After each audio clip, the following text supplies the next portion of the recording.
Hey fifth graders, Mr. Bell here. All right, let's get started on your next project, and that is a winter landscape with a birch tree and a moon. And you can see the little shadow here that the moon creates. And this is a student's project, and you can also see the background. There's like blue and purple mixed together, and it's crystallized. So if you want, you can sprinkle some salt after you paint your background and watch the salt crystallization happen. That gives it a nice effect. And this student decided to make their moon yellow, I guess to make it more dramatic, and did some yellow highlights on the side of the birch tree and on the snow here. And I'll zoom in here so you can take a look. You can do that if you want to, but you don't have to. And I'm not going to do that on mine, but it's certainly an option, and some people like that look a little better with the yellow and the highlights and everything. Okay, so some things to think about is the salt crystallization. That's all this stuff here. It's a winter landscape, of course. And the birch trees. You only need to make one birch tree. You can do more than one if you want, but you don't need to make more than one. I'm only going to do one. All right, let's go ahead and get started. If you don't have paint or salt or any of that stuff, you can do this project on paper and, just draw it and color it with crayon or marker. That's fine. So think about that also, and I'll show you a version of that as well. So here we go. I'm going to be painting, so I'm using tag board. So you want to use something thicker, like construction paper, tag board especially, or watercolor paper if you can find it. And the first thing you want to do is make sure you get some water in a little bucket. Get your paints, and you can use just blue or just purple. You want to use some cold, wintry looking colors. So I like to use both. All right, so that's the first sheet of paper, and you can paint the whole thing just purple and blue. And you can mix it all together. You can do part of it blue and part of it purple, and that's really a choice you'll have to make. Start at the top and work your way down. So I'm going to start with some blue up here and just keep on painting. As I work my way down here, I'm going to start adding some purple. All right. There we go. All right, so I'm painting all this blue here. Now, one thing you want to do is you just need regular salt. And before it dries, while you're painting, because it needs to be wet when you do this, you want to sprinkle some salt on there. So, and you can also just get some water and put it on top of the blue paint you already painted there, or purple, whatever color you're using. And I'm going to pinch some, start sprinkling it on there. Now, the wetter it is, the more crystallization is going to happen. So let's zoom in here. You see it? All right, the salt starting to dissolve into the water that's mixed with the watercolor paint.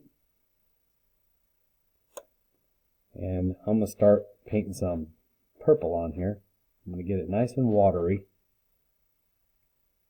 and start blending it in with the blue.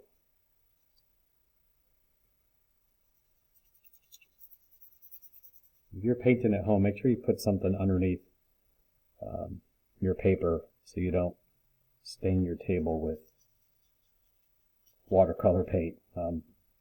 This surface here on this table, nothing stains it. It's made for stuff like this. So, but your table at home might not be. I don't paint on my table at home without having something underneath. I have a big plastic tray that I paint on, so I don't mess up my dining room table when I'm painting. So as you're painting, I should say, make sure that sprinkling some salt on there while you're doing this. It doesn't work very good when it's dry. It really won't crystallize. Alright, so I'm just gonna keep on painting this till I have the whole paper painted. Okay, I have all this painted. Add a little bit more salt. Right? Now, once you have it all covered with salt, you need to let it dry for a while. Maybe even overnight. And then the next day, do the next part of the project. Or at least put this to the side and wait to add the other parts to it till the next day, or maybe several hours later after it finally dries. And we'll get back to that in a little bit, and I'm going to move on and show you the next part of the project, and that is making the snow hill and the birch tree and the moon. All right, so let's go ahead and get ready for that part. All right, so here we go. Ready for the hill, the tree, the moon, and I'm just going to come over here and put some land down there and draw my birch tree. And I'm going to have the tree go all the way up to the top, so make sure you just go up there. Birch trees are pretty tall. And these don't have to be perfectly straight lines. Make them look natural. I'll make them just a little bit wavy. And I'm going to come up here and start adding some little branches.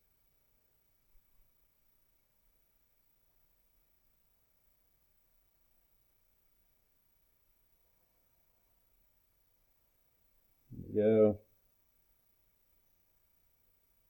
That. There's these little parts.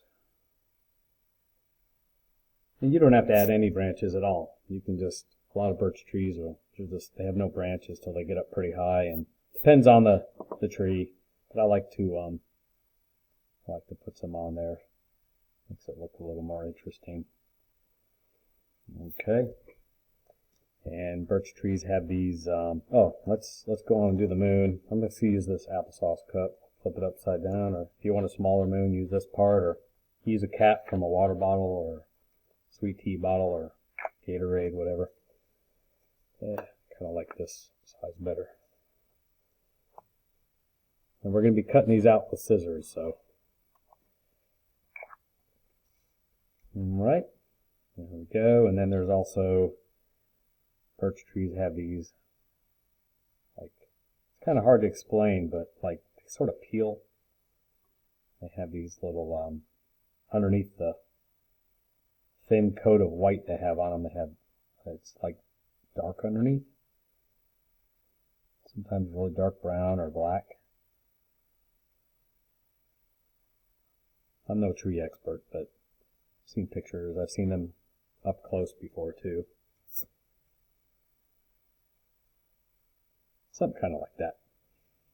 Use your artistic license on how you want that to look. And then, get a black marker or Sharpie or something like that, and then you want to color those in.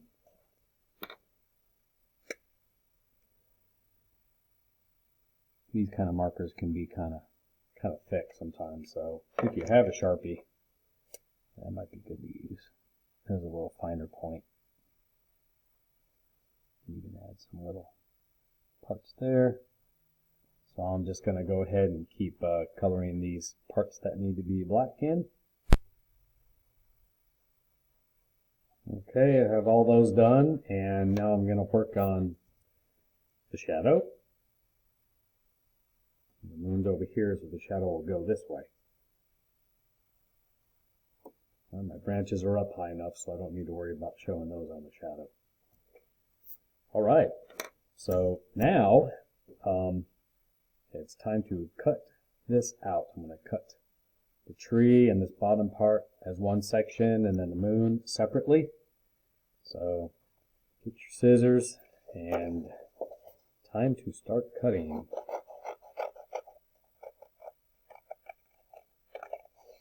And after I'm done with the moon, I will cut this part out. I probably should color in the shadow too before I cut it, before I cut all this out. You can do it afterwards. Now I can make my shadow really dark and make it black, or I can do like this student did. They used a Looks like a gray crayon. So also something to think about is if you want your snow to be kind of a grayish colored, then make sure that you paint that gray before before you cut it out. So I'm just going to leave mine white so you can compare and contrast the two. But remember, if you don't have gray paint, you have black paint, so you can just get some black paint, put it up in the lid, and mix a lot of water with it till it lightens up. Then you can paint with that, okay? So I'm going to go ahead and work on this shadow. I'm going to make it really dark, a harsh shadow. And I'm going to start coloring this in. All right, so there's different ways you can do this. Okay, shadow's there, and now I'm going to go back to cutting the moon and all of this out. So when you're cutting these branches out, be real careful, especially if they're thin, and birch trees have kind of thin branches. I like to work from this way and work my way towards the really pointy part. There you go. All right. Now if, there's my moon, and these are ready to glue on to the background. If you're doing this project on regular, like drawing paper, computer paper, remember, you can draw it all out, and then, color in parts that would be black, and get a purple or blue crayon or both and color your background in. So that's how you could do it just on a regular sheet of paper. Okay. And let's go ahead and see if the background is dry enough to glue this stuff down. All right. Here we go. Oh, check that out. That came out really good. Look at the salt crystallization that happened. Now once it's dry enough, get a paper towel, cloth or something, and you need to rub all the salt off. Gently, just brush it off. Make sure you don't brush it off into something you shouldn't be brushing all the salt off onto. Alright? So, got to get all that done before you glue the moon and all that stuff down, okay? Okay, all scraped away, and before you glue it down, you should probably place the stuff on there to sort of gauge where you're going to be putting everything. And then flip it over and start putting your glue on there. Don't put too much. And you don't want to glue too close to the edges, because when you push it'll spread. Be real careful with your branches. That's why some people don't like to put branches, so they don't have to worry about this part. So you got to put it on very sparingly.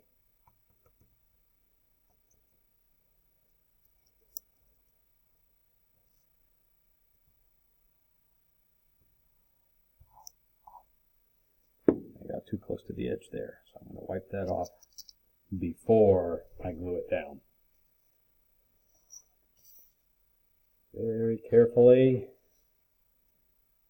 flip it over, match up your corners at the bottom, push down gently. You don't want a big mess, and you might have to hold it there for a while for it to stay in place. Same thing with your moon and your branches, and just place your hands there and hold it down for a while, and then voila. Alright, shadow of a birch tree in the moonlight. And here's the one I did with marker and crayon, just on regular paper. Alright, zoom out. Take a look at the two. Alright, can't wait to see yours. You have fun with this, making your winter landscape. Alright, we'll see you later. Don't forget to send a picture of your artwork to me. Can't wait to see it. Alright, bye y'all.